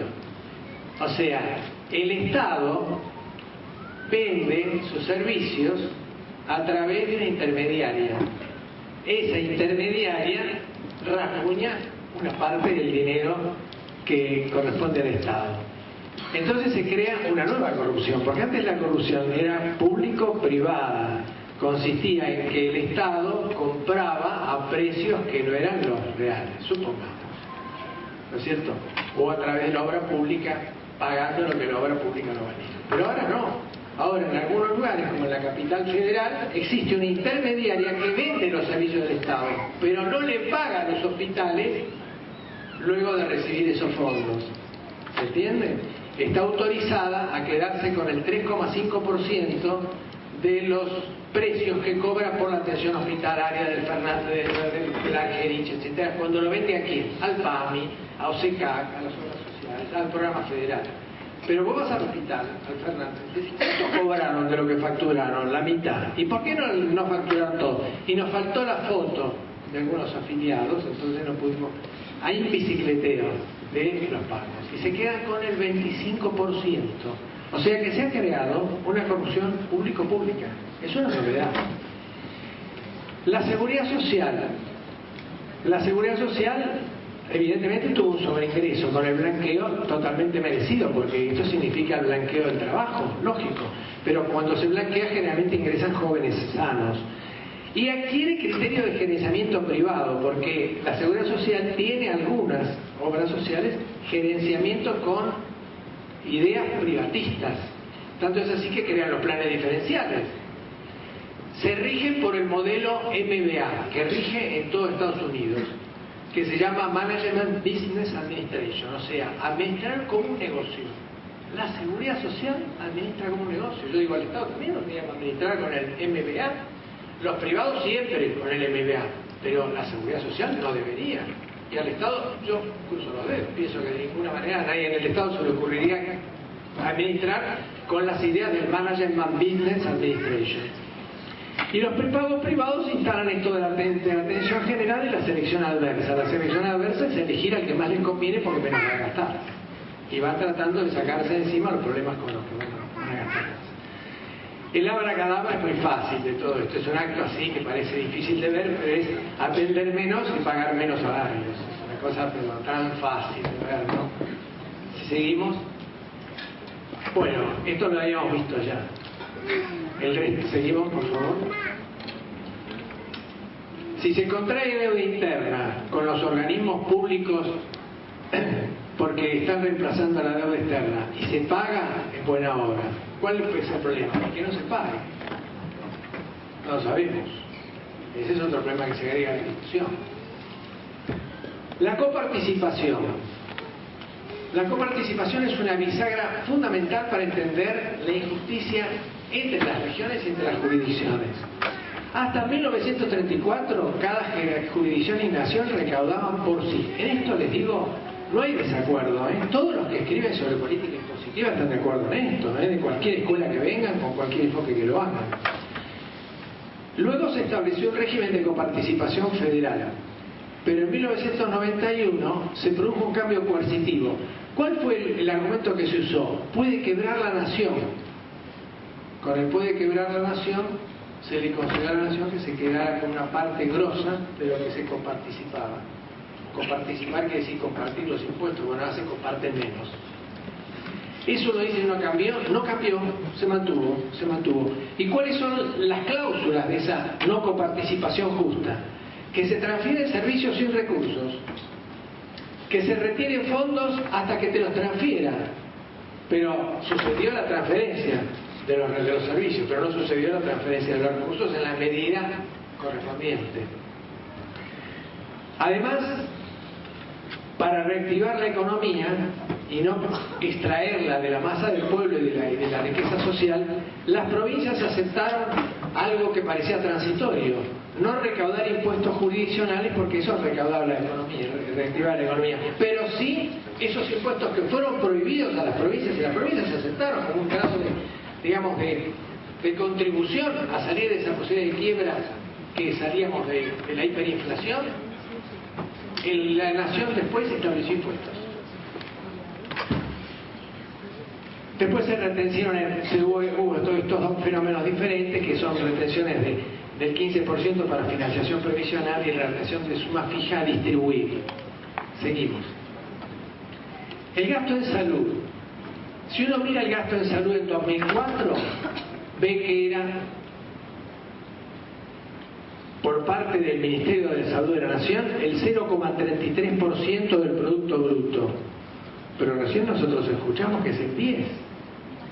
O sea que Nación, en el año 2004, estaba contribuyendo con el 0,33% del Producto Bruto. Hoy está aportando del Producto Bruto Nación un equivalente del 0,5. El crecimiento del 0,33 al 0,5 entre 2004 y 2013, o sea, un decenio, ese crecimiento es el 50%. O sea, el presupuesto en salud en 10 años creció el 50%. ¿Creció bastante? Comparémoslo con el presupuesto total del país, que está en las primeras columnas. El presupuesto total del país era el 14% del Producto Bruto en el 2004. Pero en el 2013 es el 27%, con lo cual creció el 80%. O sea, si hace 5 décadas comenzó la caída del presupuesto nacional en salud, esta es una constante, porque en los últimos 10 años el presupuesto en salud, creciendo que salud está desfinanciada relativamente respecto a otros sectores, creció el 50% del presupuesto nacional, mientras el presupuesto nacional en su conjunto creció el 80%. Seguimos. Acá está el tema de PAMI, ahí está el número del dictamen. Por ahí no, está en el trabajo original, lo tienen ustedes en los libritos. El dictamen de la Corte Suprema, esto es una cosa increíble, es una cosa increíble. Imagínense en qué país puede ocurrir esto. Que le digan a un organismo del Estado, tiene que declarar usted cuánto recibe. Y bueno, ya que me obligan, en vez de 10.000 son 25.000 millones. 25.000 millones en diciembre. Yo calculo, no he leído exactamente, porque es muy difícil encontrar el PAMI en el presupuesto. Es un verdadero jeroglífico encontrar el PAMI en el presupuesto. Calculo que si sigue la tendencia debe estar en 33, 35, pero es la misma, porque ningún organismo va a decir que le ingresa más de lo que le ingresa. Dice el piso, o sea que 25.000 millones de pesos para el PAMI es el piso, 10 veces más que en el 2004. En ese momento estaba Ocaña, 2004 tenía 2.400 millones de pesos. Ahora es diputada nacional, participó de este proceso. No sé si lo tienen claro. O sea, fragmentación del sistema. Uno puede decir, esto claro, es una fragmentación social, los grupos son diferentes, son clientes de diferentes sistemas. Es geográfica, claro, está fragmentado, no todas las jurisdicciones tienen la misma cobertura, para todos igual, etcétera, en los municipios. Es sectorial, claro, el privado es diferente del público. Esa fragmentación se puede ver así, como una cosa contradictoria, como se dice que la salud es para todos, que todos necesitamos, que todos queremos vivir, y resulta que está fragmentado. Pero también se puede ver como una fragmentación aparente. O sea, lo que nosotros creemos, porque tenemos esa ideología, porque vemos así la realidad como universalidad, los otros lo ven como crear clientes y se empieza a ver en la bibliografía. Tenemos que avivarnos de que nosotros leemos una cosa y es otra, y tenemos que decir, yo leo universalidad, pero acá encontré clientes, quiere decir que el poder, el desarrollo del sistema va para otro lado. Me tengo que dar cuenta, después ver qué hago, pero no puedo decir, bueno, digo clientes, pero le voy a corregir, no son clientes, son... Ah, bueno, estamos de acuerdo, sigamos. No, ya está que tenemos distintas formas de... Para ellos, esto, ¿vieron el caleidoscopio para jugar los chicos que hacen así, se arma siempre? Uno ve colorado, rojo, lo hace así, vuelve a citar, y siempre está armado. Yo creo que esto es holográfico, como el caleidoscopio. Esto está armado, siempre sale bien parado. Siempre es cliente, siempre es mercado público y privado de capitales y no regulación. Siempre es, cuando digo mercado público de capitales, no estoy aplaudiendo, estoy diciendo que el mercado público es como la política pública, que ellos digan ustedes de qué se trata, para qué sí, si estoy de acuerdo. ¿Qué sé yo? ¿Qué política pública? Porque el cuerno, la política pública va a ser milagrosamente buena siempre. ¿Qué es esto? Desvío de fondos. Esta es la constante de todos los días. Nosotros estamos pensando en transparencia, en rendición de cuentas. ¿Se da cuenta? Con nuestra cabeza cicla de una manera que no tiene nada que ver con la realidad. Y nosotros decimos, ellos se deben dar cuenta y lo van a tratar de arreglar. O ellos se dan cuenta que estamos... No, les interesa 3 belines, supongo yo. Porque si esto, ¿cuánto llevan? 50 años, 60 años en salud esto. Entonces tenemos que entender que esto es, para ellos es un holograma, que pueden cambiar todas las piezas, pero el caleidoscopio siempre tiene los dibujos bien armonizados. El oscurecimiento de la trama de hechos es una democratización. O sea, hay un juego del lenguaje, esto lo describió muy bien un filósofo. El juego del lenguaje es un juego del poder. No cambian las palabras ni hablamos porque se nos ocurrió y nos equivocamos. Es un juego, se está permanentemente jugando con el poder. Ese juego del lenguaje consiste en decir lo que se quiere hacer creer. Y nos dicen cosas que después no pasan. A ver.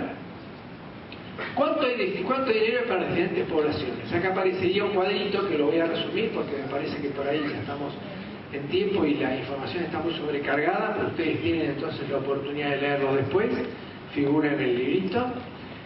El sector público es el más eficiente. Allá arriba ven que con el 24% del gasto atiende al 36% de la población. Ahora ustedes me dicen, yo voy a tratar del hospital y el electrocardiograma está parado y no hay gente en la oficina de electrocardiografía. Sí, hay una ineficiencia micro, pero en términos macro, el Estado, pese a esa ineficiencia micro que es alta y que habría que corregirla, hospitales que no funcionan todo el día, etcétera, etcétera, todos lo conocemos. Nadie niega la ineficiencia hospitalaria. Pero lo que es claro que cuando dicen ineficiencia hospitalaria, ¿quiénes lo dicen? A veces lo dicen los que son más ineficientes. Fíjense abajo el sector privado. Tiene el 18% del gasto para el 12% de la población. Es evidente que la ineficiencia está en todos lados, pero en el sector privado es superlativa comparada con la del sector público. El PAMI, fíjense qué cápita tiene, 7.622 pesos per cápita. Imagínense que el Estado tiene 4.581, la Seguridad Social 4.000 pesos y el privado está en 10.200. El PAMI tiene 7.622 pesos per cápita de dinero. Y después hay un gasto que es el de bolsillo más el prepago que constituye el gasto privado. Si uno suma todo eso está cerca del 40%. En ningún país desarrollado, el gasto de bolsillo es del 40%. En ningún país desarrollado la gente tiene que sacar la plata, 40% del gasto total de salud para hacerse tratar. Ninguno. Esto es un fenómeno de la pobreza, así que papita para el loro. Estamos primeros, como siempre. Adelante. Diferencia con otros autores. Sí, las sumas que ustedes van a encontrar, porque en el cuadro anterior vieron que dice 280.000 millones de pesos en la salud por año, que es el 10% del Producto Bruto, que son 3 millones de pesos. O sea que ya no estamos en 280, para que sea realmente el 10, estamos en 300.000 y 300.000. En 300.000 millones de pesos y 3 billones es el Producto Bruto argentino. 3 millones. Y 300.000, la décima parte es lo que se gana en salud, más o menos. Bueno, ¿cuáles son las diferencias? Que nosotros tomamos el PBI de agosto, o sea que muchas cifras son de otro PBI más viejo. La otra cosa es que nosotros en el Ministerio de Salud, en el presupuesto de salud, no buscamos solamente el Ministerio, buscamos que hace la Armada, lo que vieron el otro día con Mario cuando explicaba que el Estado gasta en salud a través de las Fuerzas Armadas, etc. Entonces buscamos todo lo que se gasta en salud de otros ministerios, que son como 9, y sumamos todo eso y da una suma muy superior. Y hemos accedido a este gasto de PAMI. Con eso sí llegamos a esa cifra. Y hemos tenido que conciliar muchas fuentes, porque las fuentes son totalmente disímiles acerca del gasto. Bueno, financiamiento del sector privado por el público. ¿Hasta cuándo financiaremos una eficiencia? ¿Cómo lo financiamos? Lo financiamos con el presupuesto de nuestras administraciones públicas. En nuestro propio presupuesto nacional, pese a estas cosas que hemos visto, figura plata para el sector privado. Pero claramente, financiamiento del gasto corriente privado. Tanta. Efectores privados. Hace rato que está privatizada la seguridad social. Si lo que contratan son efectores privados. Subsidios indirectos. Se calcula que si se calcula que la historia de los subsidios indirectos a la seguridad social que va a pagar al privado y los subsidios directos al privado que no le paga al Estado son 200.000 millones de dólares desde que existen los prepagos, que son desde el año 1962 a la fecha. Es el grupo de menos quiebras de la Argentina, el grupo privado prepago. Es el de menos quiebras de la Argentina. Durante muchos años no quebró ninguno, solamente Corplana, en el segundo año de creación. Después hubo muchísimos años donde había quiebra de todo, menos de prepagos privados. Nadie le está deseando que quiebre, estoy mostrando cómo les va bien. le va muy bien. Y estos subsidios son muy importantes. Así que le hemos pagado en subsidios el equivalente de la deuda externa en su pico más alto al sector privado. ¿En qué consiste el subsidio? Que no le cobramos lo que hacemos por ello. Cuando viene la gente al hospital no se le cobra. Se calcula que debería el hospital cobrar el 35% de su presupuesto, debería ser pagos a terceros, o sea, pagos de terceros, lo que le pagan al hospital, las obras sociales y los prepagos por utilizarlo. Cobra el 5%. En todo el país es muy difícil superar en algún hospital el cobro del 5%. Es muy difícil. Si uno busca ese país, es la excepción. Justamente por eso no existe esa cuestión general de que ese sea el cobro. Bueno, la desgravación de las fundaciones, esto es un problema crónico, ¿no? O sea, las fundaciones se crean con una desgravación extraordinaria, no le pagan al Estado una cantidad de impuestos. Todos los otros privados chillan, dicen que es competencia desleal, etc.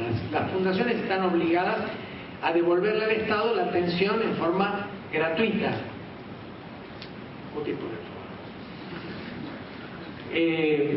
Bueno, no vale la pena seguir los otros aspectos, están incluidos o son menores. Entonces hay tendencias estructurales en el presupuesto de la nación. La regresividad, decíamos el 50% proviene del trabajo y del consumo. Los créditos internos a la política social, de la política social. Los créditos externos son problemas estructurales porque están en los presupuestos de todos los años durante los últimos 5, 6, 10 años que uno están en todos los años. Por eso es un problema, forma parte, esta realidad forma parte, por eso es estructural, ¿no? Y hay un decrecimiento relativo del presupuesto, como ya habíamos dicho. El Ministerio financia menos del 5% del total del gasto de esos 300.000 millones, el Ministerio de Salud. Y después hay una tendencia estructural en los gastos. La caja negra del PAMI, 5% de gastos en capital, quiere decir que el 95% son de gastos para consumo, pero no por formar parte de infraestructura, de renovación de equipos, contra la desinversión tecnológica que se ha producido en el Estado respecto del sector privado, que ha crecido tecnológicamente. 1/3 del personal del Estado está precarizado. Cuando decimos el Estado es nación, ¿no? Y después una cosa muy curiosa, que cuando uno lee el presupuesto tiene un mensaje introductorio. En ese mensaje introductorio hay una jerga técnica que ya está regulada, porque hay un tratado de cómo se escribe un presupuesto. Y por supuesto que la jerga incluye regular, arbitrar, determinar, establecer, definir. No usan esas palabras, usan esta, entender. O sea, el Estado entiende. Entonces después viene el presupuesto con las cifras. Entonces uno busca entiende, quiere decir que se da cuenta. Entiende las desigualdades, se da cuenta de las desigualdades. No las regula, no las arbitra, no las define, no las identifica, no las contraría, etcétera, etcétera. Pero no regula, no determina, etcétera. Bueno, tendencias estructurales. El rol del Estado. Bueno, he puesto algunos, pero hay algunos básicos. Informar, redistribuir, planificar. ¿Quién, si no el Estado, va a redistribuir? ¿Quién? Por eso que se necesita que crezca inmediatamente el presupuesto de la nación. Tiene que crecer no el presupuesto de las provincias. La provincia tiene que dejarlo como está, porque si las provincias llega a crecer el de nación y dicen yo retiro lo mío, perdimos. La provincia creo que como está, pero el que tiene que poner es nación, evidentemente es nación, que participa solamente con el 5% del gasto total en salud. Proteger a los grupos vulnerables, ¿quién lo va a hacer? ¿Quién va a ir a los grupos? Ya sé que todo es mercantilizable, ya sé que mañana los privados se ocupan de atenderlo porque el Estado se lo puede pagar. Pero mientras no los pague nadie, los grupos existen, y habría que poner en realidad grupos vulnerados, como dice ahí, no grupos vulnerables, que es una palabra que usa el eufemismo, ¿no es cierto? Porque ya estaban vulnerados, ¿no? Preservar y recomponer el medio ambiente, ¿quién lo va a hacer? En función de las leyes que existen, dicen que el ambiente debe ser recompuesto, ¿quién lo va a hacer si no es el Estado? Regular y controlar, proveer y producir servicios, ¿por qué? Porque les sirve como precios testigos, etcétera, lo que hemos visto de la producción de medicamentos. Está acá, la producción de medicamentos. Compensar e impedir la desinversión pública, o sea, generar infraestructura, equipos, eso es desinversión, pero hay que compensarla. Y hay que financiar, pero sin subsidiar entidades comerciales. El otro día un economista me dice, pero Estados Unidos pone en salud una proporción de su presupuesto para la salud mucho mayor que la Argentina. Le dije, sí, pero ¿para dónde va? Ah, no sé, me dijo, pero es presupuesto oficial. Va al sector privado de Estados Unidos. Uy, se fue a mirar. Me llamó y me dijo, no me he dado cuenta. O sea, No luchemos porque el Estado ponga más presupuesto, porque nos puede pasar como Estados Unidos, pone más presupuesto público, pero se va al sector privado. ¿Se entiende? O sea, se acabaron las palabras mágicas. Hay que ponerle un depende grande así a todo. Un depende. Dígame usted si quiere más presupuesto. Hago favor, que estamos esperando desesperados que la nación ponga más plata. Vamos a poner más plata. ¿Qué le parece? Depende. Pero como usted no era estatista, depende.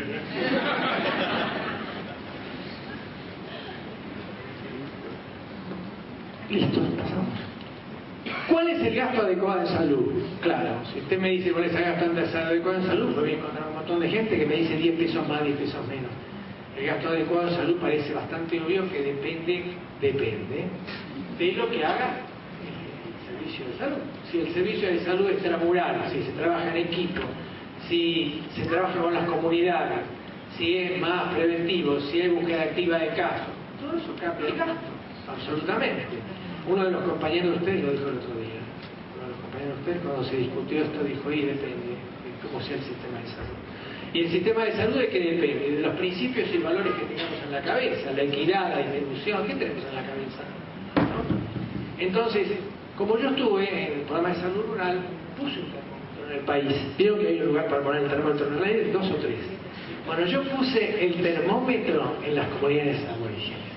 Entonces, digo, si cambian las comunidades aborígenes, yo las veo y cambiaron, uy, para bien, la salud cambió. Si no cambian las comunidades aborígenes, y me tienen que demostrar con otra cosa que cambió, porque ya tengo un termómetro que me dice que esto anda mal. Entonces hay otros, yo no digo que es el único termómetro, piense cada uno de ustedes, lo digo para su conocimiento, su experiencia por los lugares, los andurriales, los barriales que donde han andado, que ustedes digan, ¿qué otro lugar les dice a ustedes que cambió el sistema de salud? Yo tengo el termómetro ahí, ustedes tienen otros. Muchísimas gracias.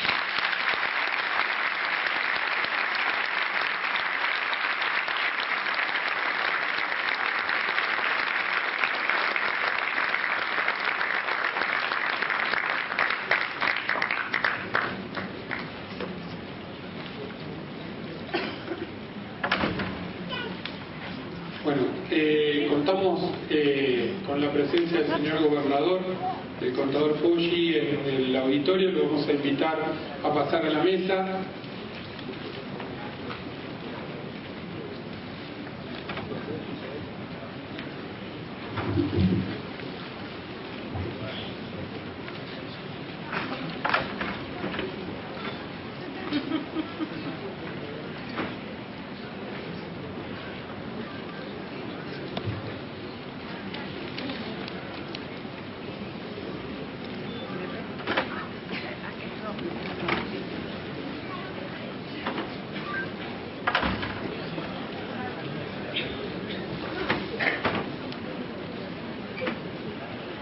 Buenas tardes,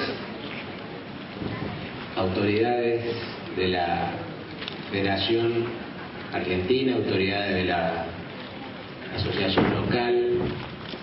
Primero, como no pude estar en el acto de apertura formalmente el miércoles pasado, no quería dejar pasar la oportunidad para saludarlos,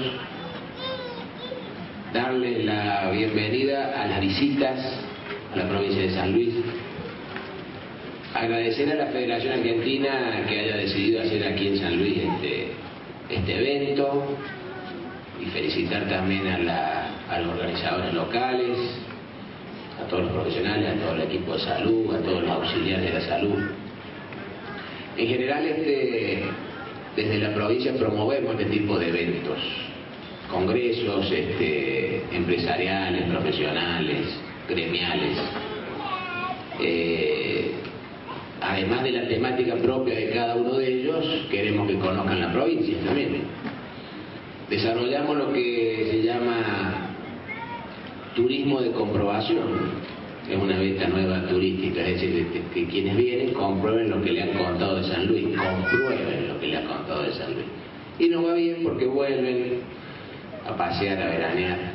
San Luis es una provincia de muchas bellezas naturales y ofrece al turista muchas opciones, así que bienvenidos a San Luis, bienvenidos a San Luis. En lo que hace a la temática particular de este congreso. Veía recién el programa, qué rico, qué variado y qué bueno. Yo como servidor público desde hace 25 años en diferentes roles, hoy con la gratísima responsabilidad de gobernar la provincia, soy un defensor de la salud pública, del hospital público, de las políticas públicas, con una inserción social, ¿no? Con una inserción social. No me imagino una política de salud pública sin una inserción en la sociedad. Por eso es que estamos fortaleciendo mucho todo lo que es la atención primaria de la salud, generando los ámbitos para que los auxiliares de la salud, los profesionales de la salud se inserten en la comunidad, y de esa forma vamos educando, vamos previniendo, nos vamos anticipando a lo que es la enfermedad. Creo que me parece que por ahí pasa el camino. Así que bueno, yo veía la variedad de temas vinculadas a la salud y me gustó, me encantó la variedad de temas, así que lo felicito por la temática. Llegué al último y me entusiasmé con la charla del doctor.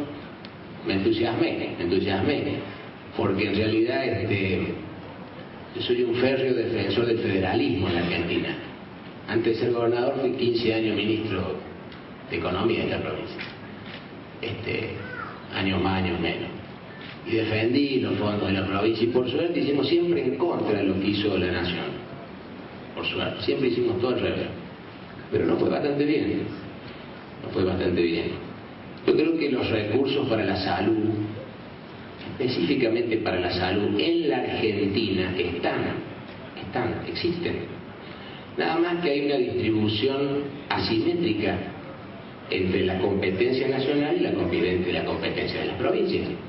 ¿Quién tiene a cargo la salud pública en la Argentina? Las provincias.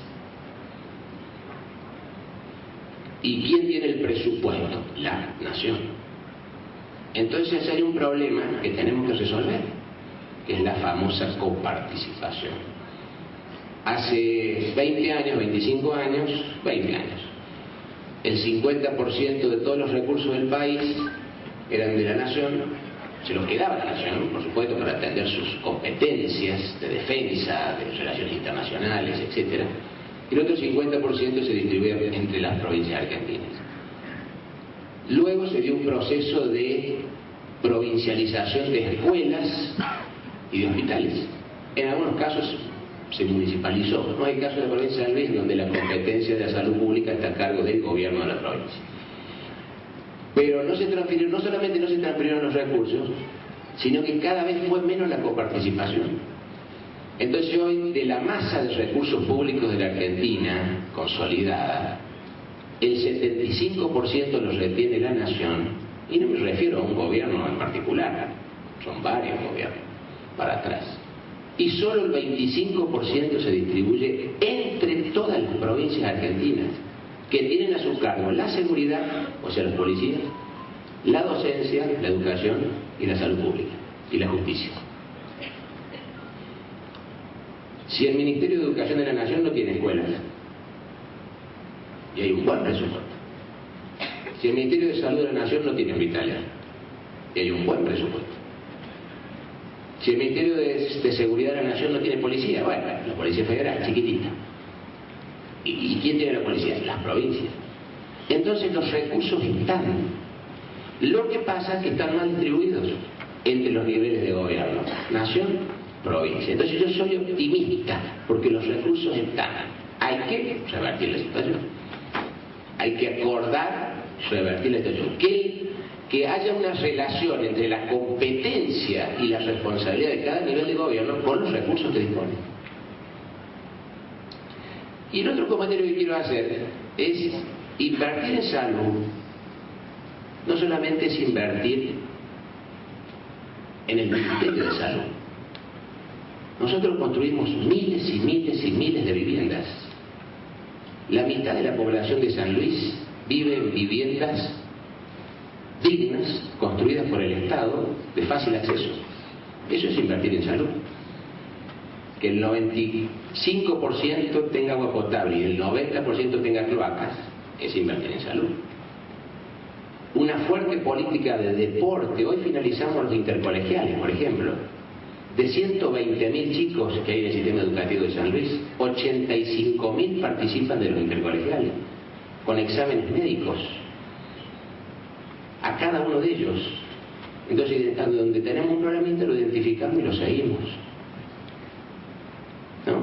O la fábrica de laboratorios puntanos, que fabricamos nuestros propios medicamentos de la faz pública, ¿no? Creo que excede un poco la inversión de salud a otros ámbitos que tienden a la prevención de la salud.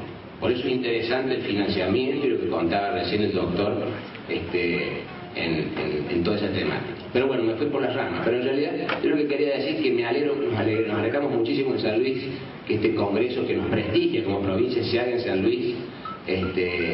Los esperamos nuevamente, que lo disfruten y que tengan un muy buen congreso. Muchas gracias a todos.